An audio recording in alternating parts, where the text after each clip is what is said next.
大家好，又係我布丁啊！今日帶你哋嚟到九套山富豪山峰睇一個2042尺4房4套嘅單位。見到一入嚟就已經係一個華人廳嘅設計啦。喺呢度附近嘅屋苑咧係好少見到有華人廳設計。點解會係華人廳設計呢？因為極度開揚啊！我哋而家已經係4點幾㗎啦，但係你見到開晒窗簾，其實燈唔使開已經夠晒光猛啦。呢邊可以做一個飯廳，個廳大到嗰邊可以擺酒櫃、紅酒櫃，擺埋張大嘅 L 型梳化都仲得。但係你睇埋個廚房，一入嚟個廚房係相當之大啊！布丁都哇咗一聲。呢度有一個 Mila 嘅雪櫃，另外仲會有一個喺門後邊嘅，有個雙層嘅雪櫃。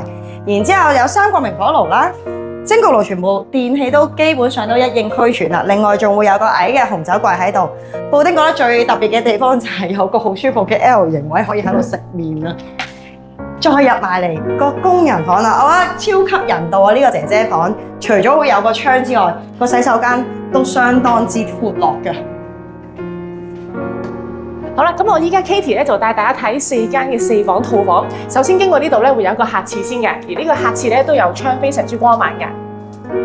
咁之後咧，我哋經過呢度咧有第一間嘅套房，咁而每一間房咧都有自己獨立嘅廁所嘅。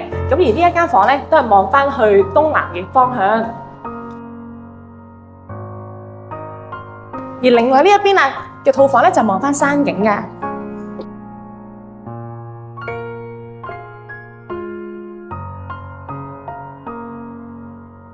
咁望翻山景嘅話咧，除啱啱嗰間套房之外咧，呢一間房咧都係望翻山景嘅。咁雖然佢只係間客房啦，但係都可以擺到雙人床啦、大衣櫃同埋呢個床頭櫃啊，同埋書台都擺到嘅。最後當然唔少得介紹呢個主人套房啦，呢邊非常之開揚，向翻東南㗎，擺張床喺中間，3邊落床，大衣櫃、書台，非常之光猛。最後咧就帶大家睇埋呢個主人房嘅洗手間，咁啊雙洗手盆啦，基本設備，咁去洗手間嘅地方啦，同埋沖涼嘅空間都分隔咗嘅。如果你都想睇呢個4房4套，唔使同屋企人爭洗手間，私隱度極高嘅富豪山峰，就快啲約布丁嚟睇啦！